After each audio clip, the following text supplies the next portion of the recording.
नमस्कार मैं प्यारे दोस्तों, कैसे हैं आप सब। तो आज मैं आप सबके लिए लेकर आई हूँ वेदा मूवी को, जिसमें बहुत ही अच्छे से एक्सप्लेन किया गया है जात पात ऊंच नीच। ये एक सच्ची घटना है जो साल 2011 में घटी थी और भारत के राजस्थान में। ये मूवी काफी अच्छी है पर पता नहीं क्यों इसे इग्नोर कर दिया गया। चलिए खैर, आप लोग इसे बिल्कुल इग्नोर मत कीजिएगा और इस मूवी की स्टोरी जानने के लिए देखिए हमारी ये आज की मूवी एक्सप्लेनेशन।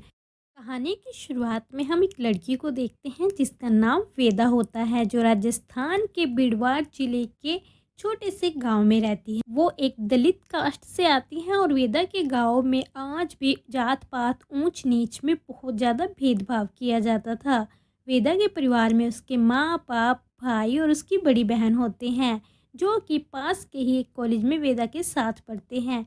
अब वेदा कॉलेज जाती है जहाँ उसे एक लड़का छेड़ता है, जो कि उसके गांव के प्रधान का छोटा भाई होता है। लेकिन वेदा उसके सामने कुछ नहीं बोलती और वहाँ से वो पानी पीने के लिए चली जाती है, जहाँ हम लोग देखते हैं कि वहाँ नीची जात के सभी बच्चों के लिए अलग मटके में पानी था और ऊंची जात के सब बच्चों के लिए वाटर कूलर लगा हुआ था। वेदा वहाँ खड़ी होती है और पानी पीती है और यहाँ ये भी दिखाया जाता है कि जब मटके का पानी ख़त्म हो जाता था तो पूरा दिन उन दलित बच्चों को प्यासा ही रहना पड़ता था। तभी वेदा के पास एक लड़की आती है जो कि ऊंची जात की होती है और उसका नाम था आरती, जो उसे उसके भाई विनोद के लिए एक लेटर देती है। अब वेदा के गांव के प्रधान जितेंद्र सिंह चौहान को देखते हैं, जो कि आसपास के 150 गांव का भी प्रधान था और उसने अपने पूर्वजों के बनाए हुए नियमों को आज भी वहां पर लागू किया हुआ था कि नीचे और ऊंची जात में कभी मेल नहीं हो सकता, शादी तो बहुत दूर की बात है। अब वेदा के भाई उसे लेटर के बारे में पूछता है, तब ये बात वेदा के पिता को भी पता लग जाती है, जिसके बाद वो विनोद को बहुत समझाता है कि हमारा और ऊंची जात का कभी मेल नहीं हो सकता और अगर ये बात बाकी गांव वालों को या फिर प्रधान को पता लग तो वो हम सब को मार डालेंगे। अब यहाँ से सीधा चलते हैं कश्मीर, जहाँ हम इंडियन आर्मी को अपने एक खास ऑपरेशन को कंप्लीट करने के लिए देखते हैं, जहाँ उन लोगों का हेड होता है मेजर अभिमन्यु, जो अब एक टेररिस्ट के ठिकाने का पता लगाता है और वहां जाकर उसके सब लोगों को मार डालता है। इसके बाद वो मेन लीड को पकड़ता है और अपने सीनियर को फ़ोन करता है। तब उसका सीनियर उसे कहता है कि उसे जिंदा पकड़ना है, क्योंकि उसे और भी बहुत सारी चीज़ों के बारे में मालूम है। पर अभिमन्यु अपने सीनियर का फ़ोन कट कर देता है और उस टेररिस्ट का गला काटकर उसे वहीं पर मार डालता है। अब अभिमन्यु ने अपने सीनियर की बात नहीं मानी तो उसकी इस हरकत की वजह से उसका कोर्ट मार्शल हो जाता है, जिसमें उस पर 2 चार्जेस लगते हैं। एक तो उसने रूल्स के खिलाफ काम किया, दूसरा उसने अपने सीनियर के ऑर्डर को फॉलो नहीं किया। इसके बाद उसको आर्मी से बाहर निकाल दिया जाता है। वहां से बाहर आते ही अभिमन्यु राजस्थान के उसी गांव में पहुंच जाता है और वहां उसका पास्ट दिखाया जाता है, जिसमें हम उसकी वाइफ को देखते हैं जिसका नाम होता है राशि। और जब अभिमन्यु की कश्मीर में पोस्टिंग हुई थी तब राशि भी उसके साथ वहां पर गई थी, जिससे अभिमन्यु बहुत ज्यादा प्यार भी करता था। अब ऐसे ही एक दिन राशि के पास एक ऑफर आता है कि वो इंडियन आर्मी के लिए सिपाही बनकर काम करे और टेररिस्ट की पूरी जांच उन लोगों तक पहुंचाए, जिसके लिए पहले अभिमन्यु उससे बहुत मना करता है, पर राशि उसकी बात नहीं मानती और वो कहती है कि वो आर्मी के लिए अपना कुछ योगदान देना चाहती है, इसलिए वो इंडियन आर्मी के इस ऑफर को एक्सेप्ट कर लेती है और फिर इंडियन आर्मी में सिपाही की जॉब को ज्वाइन कर लेती है। लेकिन ज्यादा दिन तक राशि का यहाँ पर कोई साथ नहीं देता, यानी कि उसकी किस्मत, और होता भी उसके साथ वही है। वो जैसे ही उन लोगों पर स्पाई कर रही थी, एक दिन उसके बारे में वहाँ के टेररिस्ट ग्रुप को पता लग जाता है, जिसके बाद वो लोग उसका गला काटकर उसे बड़ी बेरहमी से मार डालते हैं और उसकी वीडियो बनाकर इंडियन आर्मी के पास भेजते हैं, जिसे देखकर अभिमन्यु का खून खोल उठता है और ये टेररिस्ट और कोई नहीं बल्कि वही जिसे अभिमन्यु ने खुद मारा था। यहाँ अभिमन्यु को राशि से किया हुआ वादा भी याद आता है। राशि ने उससे बोला था कि अगर कभी मुझे कुछ भी होगा तो तुम बिना कुछ किए सीधे मेरे पापा के पास चले जाओगे और उनका ध्यान रखोगे। अभिमन्यु भी अब बिल्कुल वैसे ही करता है और इसीलिए वो राजस्थान आया था, क्योंकि यहाँ के बिड़बा गाँव में ही राशि के पिता रहते थे, जो कि उसी कॉलेज के प्रिंसिपल है जहाँ पर वेदा अपने भाई बहन के साथ पढ़ती है।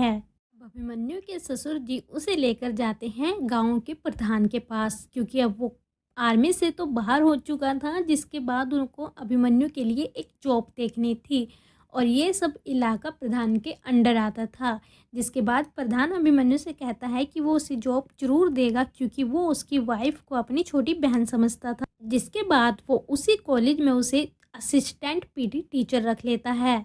अब अभिमन्यु भी कॉलेज में अपनी जॉब को ज्वाइन करता है तो वहाँ पर वो बहुत कुछ अजीब देखता है और देखता है कि वेदा वहाँ बॉक्सिंग के लिए आती है, लेकिन उसके दलित होने की वजह से उसे बाकी सब टीम से अलग कर दिया जाता है, जो कि अभिमन्यु के सामने ही होता है।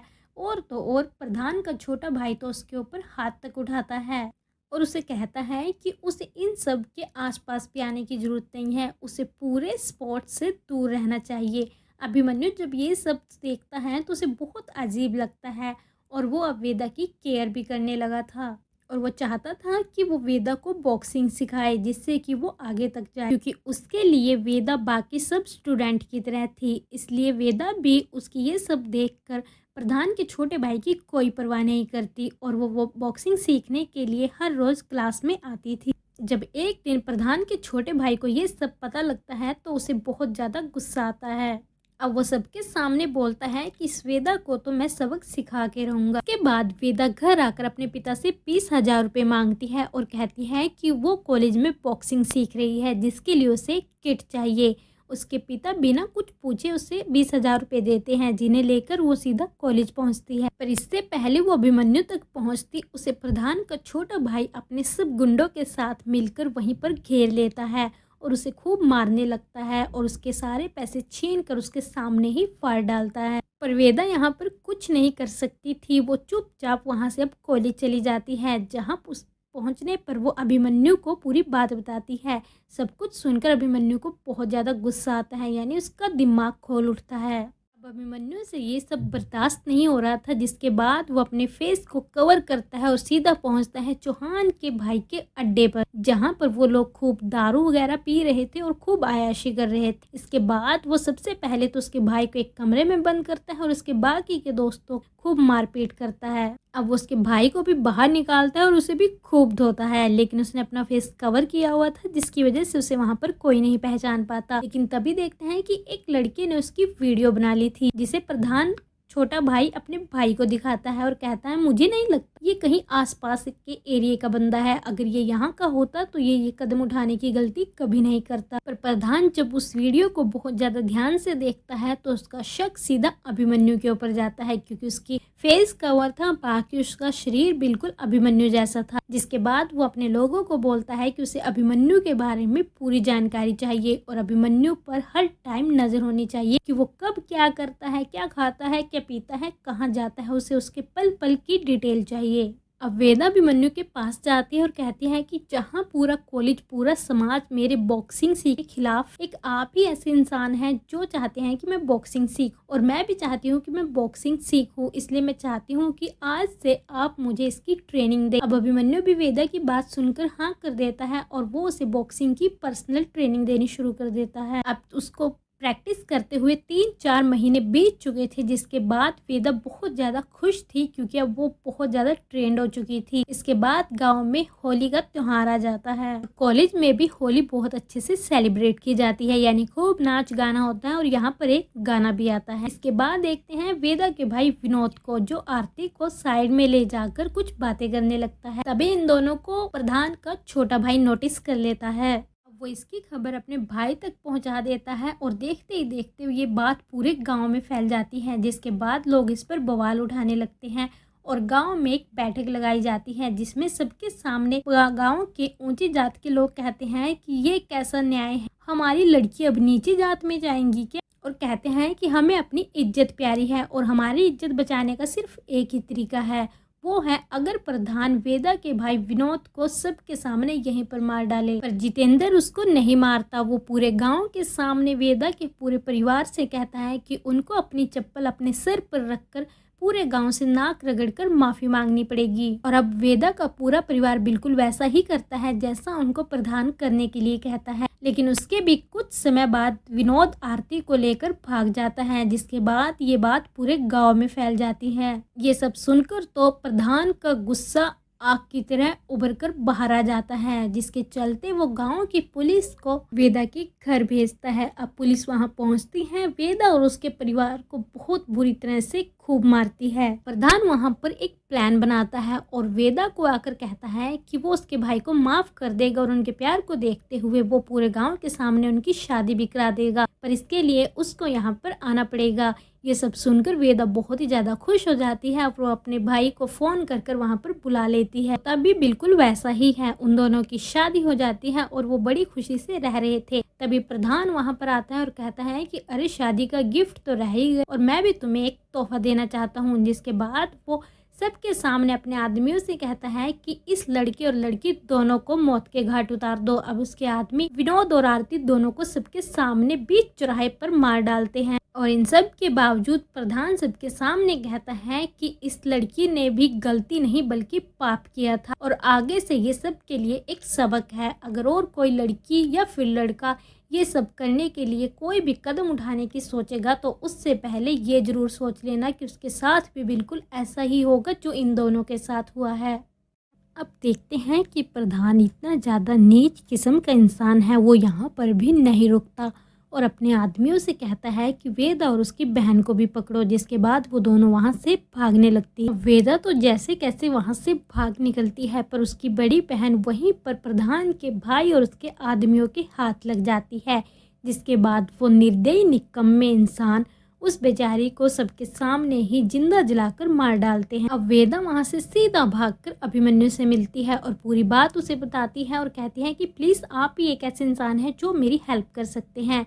इसके बाद अभिमन्यु पूरी बात सुनने के बाद उसे सीधा प्रधान के पास ले आता है। अब अभिमन्यु पूरी बात प्रधान से पूछता है और कहता है कि अगर इसके भाई ने इंटरकास्ट मैरिज कर भी ली तो क्या दिक्कत थी, ऐसा उन्होंने कौन सा गुनाह कर दिया जिसके लिए उन्हें इतनी बड़ी सजा दी गई कि उन लोगों को सबके सामने मार दिया गया। अब प्रधान अभिमन्यु से कहता है कि आपको इन सब के बीच में बोलने की कोई जरूरत नहीं, क्योंकि ये जो भी नियम कानून है ये सब हमारे पूर्वजों के बनाए हुए हैं और जो कोई इनके खिलाफ जाने की कोशिश करेगा उसके साथ यही किया जाएगा। प्रधान के आदमी वेदा को वहां देखकर उसे पकड़ने की कोशिश करते हैं, पर अभिमन्यु उन सब को बहुत बुरी तरह से धोता है। इसके बाद प्रधान ये सब देखकर समझ जाता है कि अभी इसके साथ पंगा लेना सही नहीं।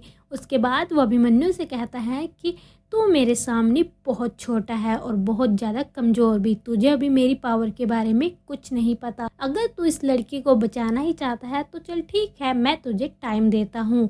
तुझे इसे जहाँ लेकर जाना है तू चला जा, तुझे इसे जैसे बचाना है बचा ले, लेकिन इसके बावजूद भी अगर तुम लोग मेरे हाथ लग गए तो मैं तुम दोनों को नहीं छोड़ूंगा और तुम्हें दोनों को वहीं पर मार डालूंगा। अब अभिमन्यु वेदा के साथ मिलकर एक प्लान तैयार करता है और उसे वहां से लेकर निकल पड़ता है और उसे कहता है कि अगर कहीं दूर तुम्हारा कोई रिलेटिव रहता है तो मैं तुम्हें वहां पर छोड़ दूंगा। इसके बाद वेदा उसे बताती है कि एक जगह उसके मौसा रहते हैं। अब जैसे ही अभिमन्यु वेदा को लेकर वहां से जाने लगता है तो उसे रास्ते में कुछ लोग घेर लेते हैं, जिसमें होते हैं प्रधान का छोटा भाई, प्रधान के आदमी और गांव के आसपास की सारी पुलिस, जिनको प्रधान ने भेजा था वेदा और अभिमन्यु को मारने के लिए। अब वो सब लोग मिलकर अभिमन्यु और वेदा की गाड़ी पर हमला कर देते हैं, जिसके बाद यहाँ पर अभिमन्यु बहुत ही भयंकर फाइट, यानी कि एकदम रोंगटे खड़े कर देने वाली फाइट, और इसके बाद वो उन लोगों को मार मूर कर यानी पीट पूट कर वहाँ से चला जाता है वेदा के मौसा के घर। अब वो लोग वहाँ पर पहुंचकर वेदा के मौसा को पूरी बात बताते हैं। पूरी बात सुनकर वो उसकी हेल्प करने के लिए हाँ कर देता है, पर कुछ टाइम बाद देखते हैं कि उसने वेदा को उस कमरे में बंद कर दिया और इसकी जानकारी अब उसने प्रधान को दे दी थी। ये सब जानकर अब प्रधान के आदमी और गांव की पुलिस वहां पर पहुंच जाती है, पर इससे पहले वो लोग वेदा तक पहुंचते अभिमन्यु उसके मौसा की चाल पहले ही समझ चुका था, जिसके कारण उसने वेदा को उसके आने से पहले ही वहां से बाहर निकाल लिया था। आखिरकार वो एक आर्मी वाला था और उसकी नज़रों के सामने कोई उसके साथ धोखा करे इसी तो हो ही नहीं सकता। अब अभिमन्यु बाहर आकर उन लोगों को भी खूब अच्छी तरह से धोता है और वहां से वेदा को बचाकर उसे लेकर वहां से भाग निकलता है। लेकिन ये लड़ाई यहाँ पर नहीं खत्म होने वाली थी। अभिमन्यु वेदा को लेकर भाग रहा था और प्रधान के आदमी भी उसका पीछा कर रहे थे। रास्ते में भी उन लोगों की बहुत जगह फाइट होती है। अब वो एक ऐसी जगह पहुंच जाते हैं जहां दूर दूर तक कुछ नहीं था और वहां पहुंचकर वेदा अपने पापा को मिलने के लिए फ़ोन करती है उसके पापा जैसे ही उसे मिलने के लिए आते हैं तो प्रधान का छोटा भाई भी वहाँ पहुँच जाता है, क्योंकि उसने उसके पूरे परिवार के ऊपर ट्रैकिंग लगा रखी थी। अब वो अभिमन्यु पर पीछे से हमला करता है, जिसके कारण अभिमन्यु वहीं पर बेहोश हो जाता है और इसके बाद वो लोग उन दोनों को ले आकर वहाँ के एक बंकर में बांध देते हैं। अब थोड़ी देर बाद अभिमन्यु को होश आता है तो वो अपने सामने देखता है प्रधान के छोटे भाई को, जो वेदा को बहुत बुरी तरह से मार रहा था और उसे कह रहा था कि जिस तरह उसने उसकी बहन को जलाया और उसके भाई को मारा, वो बिल्कुल उसी तरह उसके परिवार यानी उसके माँ बाबा और उसे भी बिल्कुल मार डालेगा। अपनी बहन के बारे में सुनकर वेदा का खून खौल उठता है। अब वो उसके भाई से खूब फाइट करती है और उसके ऊपर अपने सर से वार करती है। अब अभिमन्यु ने भी अपनी रस्सी खोल ली थी, यानी वो वहाँ से आज़ाद हो चुका था। वो उन लोगों को खूब मारता है और अपनी जगह वहाँ पर प्रधान के छोटे भाई को बांध देता है और उसके ऊपर सेट करता है एक टर्मिनेट को। जैसे ही कोई उस बंकर के दरवाजे को खोलेगा, वैसे ही उसका लगाया हुआ ऊपर का लालटेन सीधा प्रधान के भाई के ऊपर गिरेगा, जिससे वो वहीं पर जलकर मर जाएगा। जैसे कैसे करके वो लोग वहां से प्रधान के छोटे भाई की गाड़ी पकड़कर निकल जाते हैं। तो रास्ते में वेदा कहती है कि इन सब से कुछ नहीं होगा, हमें इन सब के लिए अब कोर्ट जाना पड़ेगा और वहीं पर हम लोग अपनी अपील डालेंगे। जिसके बाद वो सीधा राजस्थान की हाई कोर्ट के लिए निकल जाते हैं और इधर प्रधान अपने छोटे भाई के बताए हुए ठिकाने पर पहुंचता है, जहां वो लोग जैसे ही बंकर का दरवाज़ा खोलते हैं तो एकदम से लालटेन गिरने से वहां पर टर्मिनेट की वजह से ब्लास्ट हो जाता है। जिसके बाद प्रधान को पता लगता है कि इस बंकर में उसका भाई भी जलकर मर गया। जिसके बाद उसे बहुत ज़्यादा गुस्सा आ जाता है और वो वहीं पर कहता है, अब तो इसके बाद अभिमन्यु और वेदों को मैं बिल्कुल नहीं छोड़ूंगा, वो दुनिया के किसी भी कोने में छुपे हो, मैं उन दोनों को निकाल कर मार डालूंगा। इधर प्रधान के आदमी वेदा और उसके पापा की लोकेशन को ट्रैक कर लेते हैं, जिसके बाद वो प्रधान को बताते हैं। प्रधान उन सबको कहता है हमें कैसे भी करके उन्हें हाई कोर्ट पहुंचने से पहले रोकना पड़ेगा। जैसे ही वो लोग हाई कोर्ट पहुंचते हैं, प्रधान भी उन लोगों के पीछे वहां पहुंच जाता है, पर उनके जज के सामने जाने से पहले ही प्रधान उन पर फायरिंग कर देता है और अपने लोगों से कहता है यहाँ पर कुछ भी हो जाए, इन लोगों को जज के सामने नहीं जाने देना, उससे पहले ही मुझे इन दोनों को खत्म करना है। अब चारों तरफ सिर्फ फायरिंग ही फायरिंग हो रही थी। ये सब देखकर अभिमन्यु वेदा और उसके पापा से कहता है कि आप दोनों अंदर जाए और जज साहब से बात करें, इन लोगों को मैं अकेला देख लूँगा। अब वो अकेला प्रधान और उसके आदमियों से भिड़ जाता है, जिसके कारण उसे बहुत सारी गोलियां लग जाती हैं और वो एक जगह बेहोश होकर गिर पड़ता है। अब ये सब देखकर प्रधान बड़ा ही खुश हो जाता है कि उसने अभिमन्यु को मार गिराया। उसके पास आकर वो कहता है अब मुझे इसके सर को उड़ाना है, पर जैसे ही उसका आदमी उसके सिर पर गोली चलाने लगता है, इससे पहले अभिमन्यु को होश आ जाता है। जिसके बाद वो प्रधान के एक एक बंदे को बड़ी ही बेरहमी से धोता है और इसके बाद वो सीधा गोली चलाता है प्रधान के ऊपर, जो लगती है सीधा प्रधान के पेट में। और इसके बाद देखते हैं कि अब अभिमन्यु ने प्रधान के सब एक एक आदमी को उड़ा डाला था और अभिमन्यु भी यहाँ सोचता है उसने प्रधान को भी मार दिया, पर ऐसा नहीं था। प्रधान निकम्मा इंसान अभी भी जिंदा था। जिसके बाद वो पीछे से अपनी गन उठाकर अभिमन्यु की पीठ पीछे उस पर हमला करने लगता है। इधर कोर्ट में देखते हैं जहाँ वेदा अपने पापा के साथ जज के सामने पहुंच चुकी थी। पहले वो जज लोगों के सामने अपना केस पेश करती, उससे पहले वहां पर देखते हैं कि बाहर की गोला और बारूद जज भी लोग डरे हुए थे और वो अपनी अपनी चेयर के नीचे छुपे हुए थे, जिसे देखकर वेदा और उसके पापा को भी बहुत अजीब लगता है। पर वेदा फिर भी उन लोगों को अपनी पूरी कहानी बता देती है। इसके बाद वहां पर बैठी एक लेडी जज जो सबके सामने आती है और वो कहती है कि वो वेदा के इस केस पर अपना फैसला देगी। इधर बाहर अब अभिमन्यु प्रधान से भिड़ जाता है और सीधा गोली मारता है उसके मुंह पर, जिसके बाद प्रधान वहीं पर चित। और अब अंदर महिला जज ने भी अपना पूरा फैसला सुना दिया था और वेदा और उसके आसपास के जितने भी गांव में ये सब चल रहा था उन सब पर रोक लगाने के लिए वहाँ के हेड को बोलती है और जिन लोगों ने भी जो भी अभी तक गलत काम किए उन सब लोगों पर कार्रवाई यानी कि केस करने के लिए भी कहती है। इसके साथ ही ये मूवी हो जाती है यहीं पर समाप्त। तो मेरे प्यारे दोस्तों, आप लोगों को कैसी लगी ये मूवी मुझे अपनी राय कमेंट सेक्शन में जरूर दें कि इस मूवी में एक सच्ची कहानी दिखाई गई है। हमारे भारत में आज भी ऐसे गांव ऐसे जिले जहां पर इंटर कास्ट मैरिज करना एक जुल्म है और खासकर अपने से नीच जाति में शादी करना तो मानो आपने किसी को मार डाला, क्योंकि ये सब अभी भी हम लोगों के दिलो दिमाग में भरा पड़ा है। पता नहीं हम लोग इन सब चीजों से कब बाहर आएंगे। वैसे जिस हिसाब से ये मूवी है उसके हिसाब से इस मूवी को इतना अच्छा रिस्पांस नहीं मिला, जबकि ये काफी अच्छी मूवी है। और इन सब चीजों को बदलने के लिए हमें सबसे पहले अपना खुद का दिमाग बदलना पड़ेगा, क्योंकि जब हम लोग इस भेदभाव को खत्म करने की कोशिश करेंगे तभी ये चीजें लोगों के सामने आएंगी और इन सब में आप लोगों को फर्क देखने को मिलेगा। और अब आप सभी हमसे और किस तरह की मूवी एक्सप्लेनेशन चाहते हैं उसकी राय भी मुझे कमेंट सेक्शन में जरूर दें। और ऐसे ही इंटरेस्टिंग हॉरर रोमांस से भरी हुई मूवी एक्सप्लेनेशन सुनने के लिए और मुझे सपोर्ट करने के लिए हमारे चैनल को लाइक, शेयर और सब्सक्राइब करना ना भूलें।